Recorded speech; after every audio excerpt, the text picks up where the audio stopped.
It is time to say good afternoon to Chris Dimakos, our CJAD 800 legal contributor. And Chris, you pose an interesting sort of a situation here today. So there's a recent judgment, you say, in Quebec in court that answered the following question.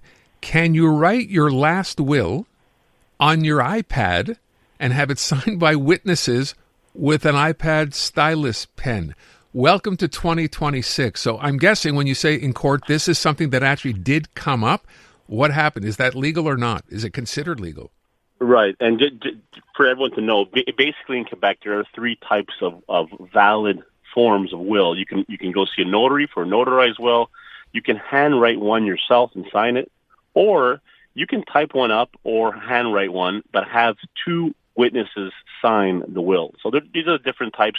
And the court was faced with a new situation where someone actually wrote up their will on their iPad and had witnesses basically use that stylus pen to sign it. And obviously that got challenged. And what the court decided was, look, the fact that it was a signature that was done using one of these stylus pens, we have DocuSign, we have all these different ways of using electronic signatures. We got to get with the times. So that is now a valid form of signature, which would not have been the case if we go back 20 years. So you're absolutely right about the fact that the courts are starting to recognize that this is the new normal. There are many documents when you're signing, very important documents that people are sending to you, and you can pose your electronic signature. And now if you have a will with witnesses, that is also a way to use an electronic signature. Okay, I need you to go back to the beginning because I wasn't aware of this. You're saying that in Quebec, you do not necessarily have to have a notarized will. I could write out a will on a sheet of paper and have two witnesses sign it, and that would be valid? Yeah, so there's the different kinds of wills, and one form is if you take a piece of paper with a pen and you write it, handwrite, not type it up, but handwrite it yourself and sign it, that is a valid form of a will. Or if you want witnesses, you can type it up, type it into your computer, print it up, but the witnesses who sign it have to sign it, and they can't be beneficiaries. You can't have them be benefiting from your will and receiving property or assets that you want to bequeath to them. So, yeah, those are all legal forms of wills. Now, some of them require probate afterwards, right? You have to go to court and have it homologated. In the case of a notarized will, you don't have to go through that process. So it might be a little more costly up front if you go see a notary, but at the same time, you don't have on the back end, you don't have to go to court and have it homologated and do all these things, which can be costly and time consuming as well. So it's not just a matter of I didn't want to go to a notary and spend the money to do it, even if I write it on a piece of paper, despite the fact, as you just said, that's valid, you will ultimately have to go to court? So exactly. The trick here is if you don't have anything, well, then writing your own will up is better than nothing. But the only thing you're going to run the risk of is you might be making mistakes, and you might be making fundamental mistakes where what your last true wishes are won't be respected. But the law allows you to write up your own will on a piece of paper, and you can have that until you decide to maybe go see a notary and have one done that is much more stable in terms of, checking out the legal requirements in the boxes to make sure that your will is respected. But, you can have a notarized will and then decide later on that you're going to change it, and you can use a different form for that. You don't necessarily have to go back to the same notary. But again, when you do things on your own, you run the risk of making maybe some mistakes that might invalidate either parts or all of your will. Okay. I feel still with wills, because you present a really interesting case. We've heard, I'm sure, depending on how many movies you've watched, where people will try to get someone who is ill, perhaps, to change a will, write themselves in where perhaps they weren't before.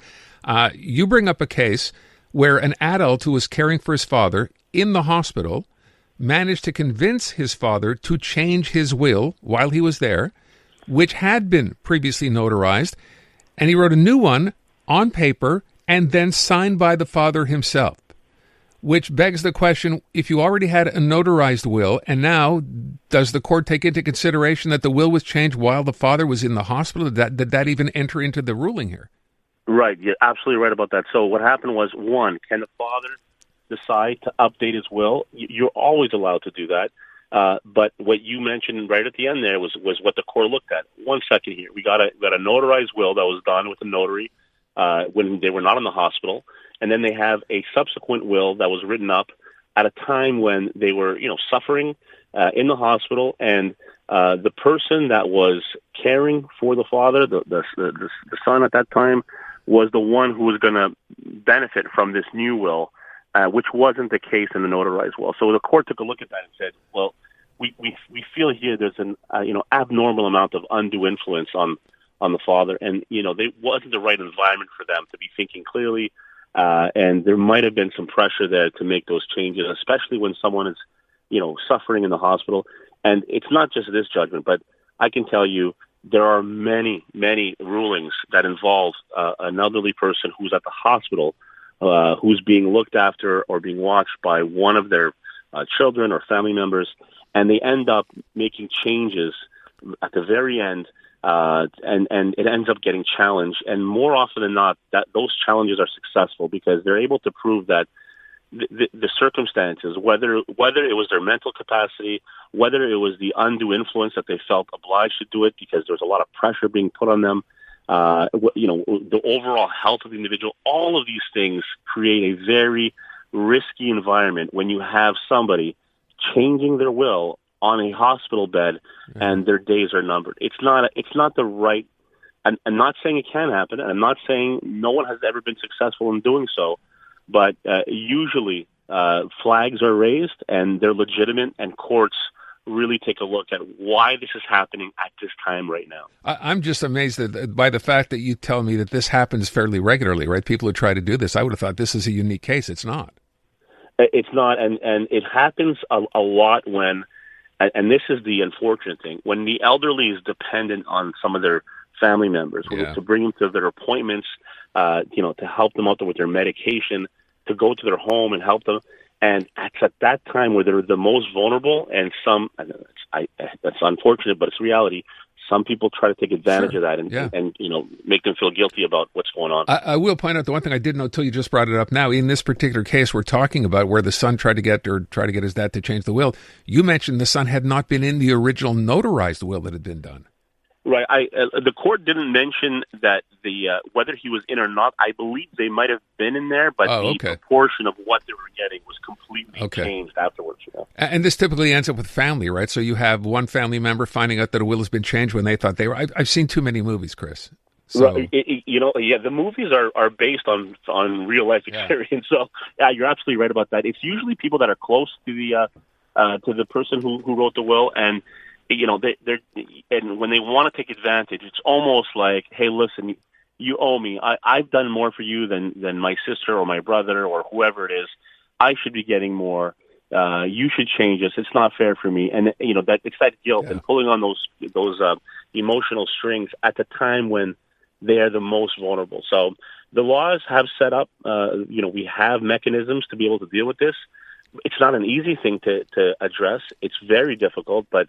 You trust me, when you go to one of these cases and you're there and you're seeing the emotion that's there, not only are people mourning, but they're dealing with this kind of stuff that is very, very taxing on people, and it ruptures families in a way that like no other. And it's happening at such vulnerable moments. I mean, that's the bottom line, right?